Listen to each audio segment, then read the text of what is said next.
Assalamualaikum teman-teman. Halo semuanya. Pada kesempatan kali ini, saya akan membahas sebuah materi penting yang sebenarnya sangat dekat dengan kehidupan kita sehari-hari, yaitu sejarah dan perkembangan hak asasi manusia di Indonesia. Kenapa sih materi ini itu penting? Karena setiap hari kita berhubungan dengan hak-hak dasar kita sebagai manusia, mulai dari hak hidup, hak berpendapat, sampai hak mendapatkan pendidikan.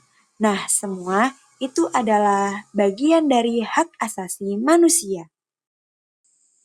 Hak asasi manusia atau yang biasa disebut dengan HAM adalah hak dasar yang dimiliki setiap manusia sejak ia dilahirkan.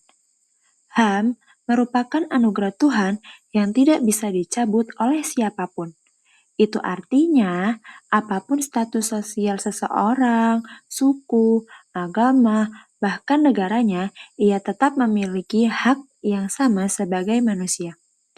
Hakikat HAM adalah menjaga martabat manusia, karena tanpa hak asasi, kita tidak bisa menjalankan kehidupan secara bebas dan bermartabat.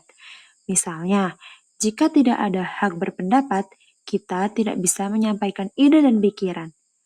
Jika tidak ada hak mendapatkan pendidikan, mungkin kita tidak bisa sekolah seperti hari ini.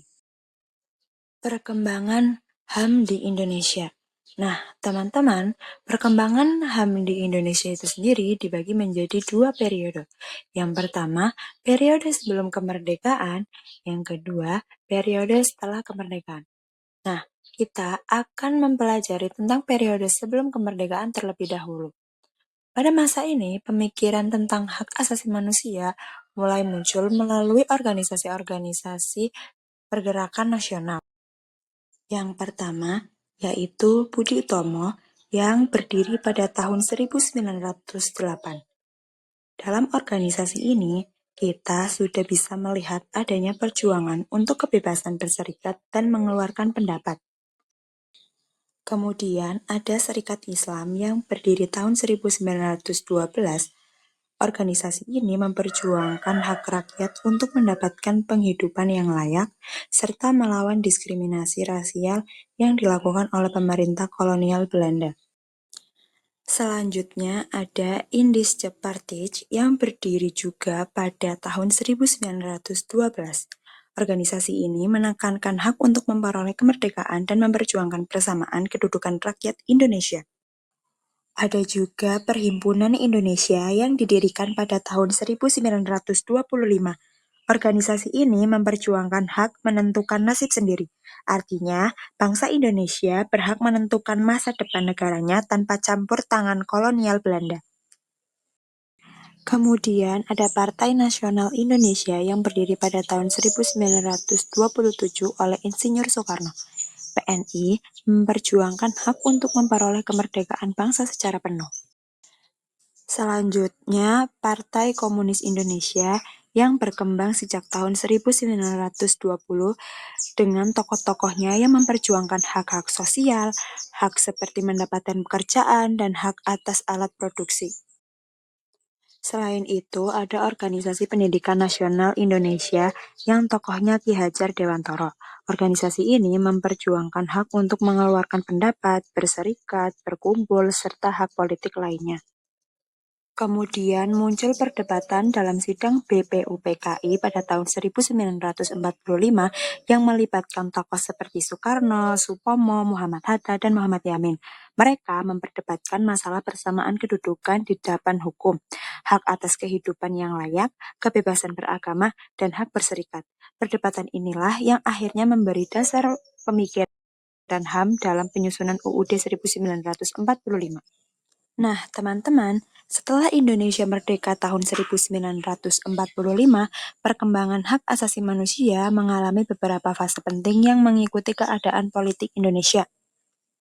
Pada periode 1945 sampai 1950, hak asasi manusia sudah masuk secara resmi ke dalam konstitusi yaitu UUD 1945.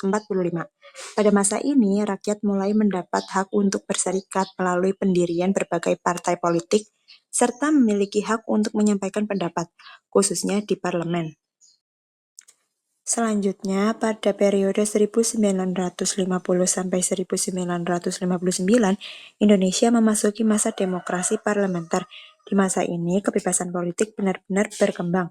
Banyak partai politik bermunculan dan pemilu dilaksanakan secara demokratis. Bahkan, parlemen berperan sebagai wakil rakyat dan dapat mengontrol kebijakan pemerintah. Masa ini sering disebut periode bulan madu demokrasi. Tapi kemudian memasuki periode 1959 sampai 1966, Indonesia berada dalam demokrasi terpimpin. Kekuasaan cenderung berpusat di tangan presiden. Dampaknya, terjadi pembatasan hak politik dan kebebasan masyarakat. Pada masa ini, banyak hak-hak sipil mengalami pembatasan. Selanjutnya, pada periode 1966 sampai 1998, awalnya muncul semangat untuk menegakkan HAM. Namun, setelah Orde Baru berkuasa, banyak terjadi pelanggaran HAM. Pemerintah cenderung bersikap represif dan defensif terhadap isu HAM. Walaupun demikian, akhirnya pada tahun 1993 dibentuk Komnas HAM untuk menangani personal HAM di Indonesia. Setelah reformasi tahun 1998, Indonesia memasuki fase baru. Pada periode reformasi sampai sekarang, banyak aturan HAM yang diperbaiki.